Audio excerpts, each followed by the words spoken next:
मयंक एक multinational company में branch manager की जॉब करता था। एक दिन मयंक को ऑफिस से घर जाने के लिए लेट हो गया था। सर्दी की मौसम होने के कारण रात भी जल्दी हो गई थी। ठंड भी बहुत शुरू हो चुकी थी। रास्ते में चलते चलते मयंक को अचानक एक आवाज सुनाई दी। रुक जाओ। मयंक वहीं पर ही रुक गया और पीछे मुड़ के देखा, लेकिन पीछे कोई भी नहीं था। फिर से वही आवाज सुनाई दी, सामने देखो। जैसे ही मयंक ने सामने देखा तो उसे जमीन पर कुछ चमकती हुई चीज दिखाई दी। मयंक दौड़ के उस चीज के पास गया और देखा तो यह कोई साधारण चीज नहीं थी, बल्कि एक चमकता हुआ हीरा था। उसने वह हीरा अपने हाथ में लिया। उसकी चमक देखकर मयंक की खुशी का पार ना रहा। लेकिन मयंक को कहाँ पता था यह कोई साधारण है या नहीं, बल्कि एक मायावी हीरा है। अचानक उस हीरे में से आवाज आई, अगर तुम्हें और हीरे चाहिए तो इस जमीन को खोदो। इस जमीन के नीचे बहुत सारे हीरे हैं। मयंक खुश हो गया। उसने उस हीरे को अपनी जेब में डाला और जमीन खोदना शुरू किया। करीबन 2 फीट खोदकाम करने के बाद अचानक मयंक डर के मारे चिल्लाने लगा। इसके कारण उसका संतुलन खो गया और जमीन पर गिर पड़ा, क्योंकि उस गड्ढे में से हीरे मोती नहीं बल्कि किसी इंसान का कटा हुआ सर मिला। अचानक वह सर हवा में उड़ने लगा और बोला, डरो मत, मैं तुम्हें कोई हानि नहीं पहुंचागा। मैं तुम्हें बहुत सारे हीरे जवेरात भी दूंगा। बस मेरी बात ध्यान से सुनो। मैं जहाँ जाता हूँ वहाँ मेरे पीछे आ। फिर वह सिर हवा में उड़ा और जंगल की ओर बढ़ने लगा। करीबन 1 किलोमीटर चलने के बाद वह सिर रुक गया। मयंक भी रुक गया। फिर उस सिर ने मयंक से कहा, इस जमीन के भीतर बहुत सारे हीरे मोती जवाहरात छुपे हुए हैं। इस जमीन पे खोदने का काम शुरू करो। मयंक खुश हो गया और उस जमीन को खोदना शुरू कर दिया। खोदते खोदते उस जमीन के नीचे हीरा मोती तो नहीं मिले, बल्कि उस सिर का कटा हुआ धड़ मिला। उस सिर ने कहा, अब तुम्हें एक आखिरी काम करना है। उसके बाद मैं तुम्हें मालामाल कर दूंगा। तुम्हें कहीं से भी 1 लोटा खून लाना होगा।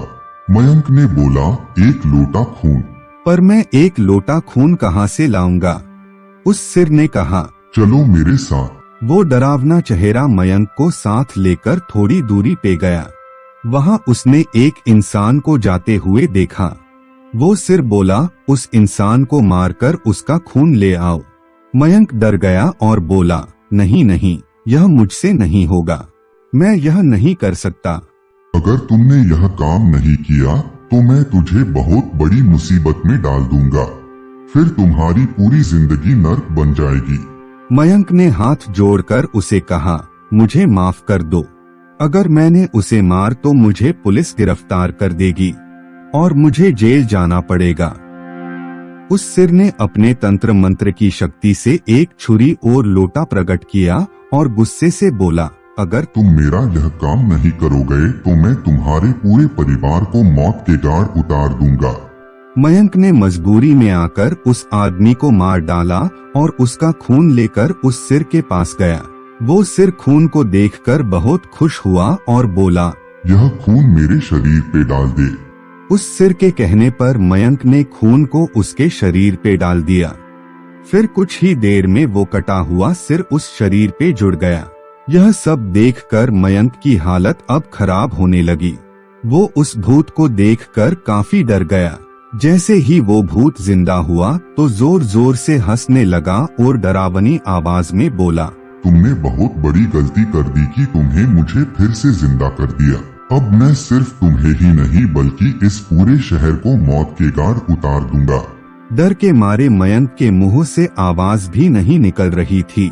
वो अपने जान बचाने के लिए वहाँ से दौड़ा, लेकिन उस भूत ने छलांग लगाकर मयंक को जमीन पे गिरा दिया और बोला, मुझे बहुत भूख लगी है, अब मैं तुम्हारा मांस खाऊंगा। जैसे ही उस भूत ने मांस खाने के लिए आगे बढ़ा कि तुरंत ही उसका सिर धड़ से अलग हो गया। मयंक समझ नहीं पाया कि आखिर यह चमत्कार हुआ कैसे। जब मयंक ने पीछे मुड़कर देखा तो एक अगोरी बाबा खड़े थे।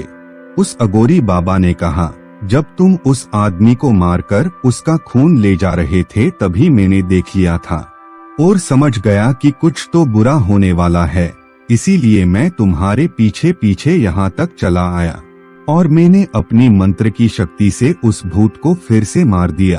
अब तुम निश्चित होकर अपने घर जाओ, अब तुम पर कोई खतरा नहीं है।